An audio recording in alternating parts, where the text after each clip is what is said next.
साथियों, यदि उपरोक्त रोमन विधान के अंतर्गत प्रतिबंधों के संबंध में दिए गए दोनों तथ्यों पर विचार किया जाए तो स्पष्ट हो जाता है कि धर्म सूत्रों और स्मृतियों ने कितनी धूर्तता की है।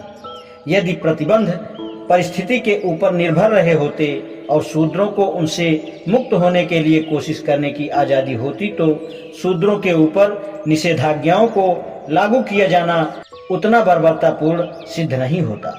ब्राह्मणवादी विधान के अनुसार प्रतिबंधों को लागू ही नहीं किया गया, बल्कि क्रूर विधान बनाकर उन्हें अनंत बना दिया गया और उनसे मुक्ति की कोशिश करना भी दंडनीय अपराध बना दिया गया, जिसके अनुसार कड़े से कड़े दंड देने का प्रावधान कर दिया गया।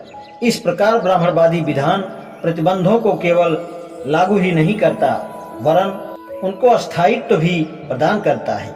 एक उदाहरण है, शूद्र वैदिक यज्ञ नहीं करा सकता क्योंकि वह वैदिक मंत्रों के उच्चारण का पात्र नहीं है। इस निषेध का कोई उल्लंघन नहीं कर सकता। धर्मसूत्र यही नहीं रुकते, वे आगे बढ़कर आदेश देते हैं कि शूद्र का वेद पढ़ना या सुनना अपराध है। यदि यह ऐसा करता है तो उसकी जबान काट दी जाए और पिघला हुआ शीशा उसके कानों में उड़ेल दिया जाए।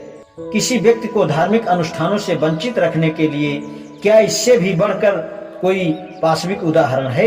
इन प्रतिबंधों के संबंध में स्पष्टीकरण क्या है? शूद्रों के प्रति ब्राह्मणवादी विधान के निर्माताओं ने इतना कठोर व्यवहार क्यों किया?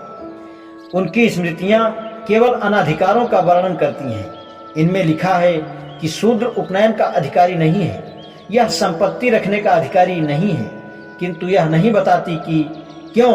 सभी बातें तर्कहीन हैं। शूद्रों का निषेध उनके व्यक्तिगत चरित्र के कारण नहीं है, यह किसी प्रकार की घृणा का परिणाम भी नहीं है। शूद्र को दंडित इसलिए किया जाए क्योंकि वह शूद्र है।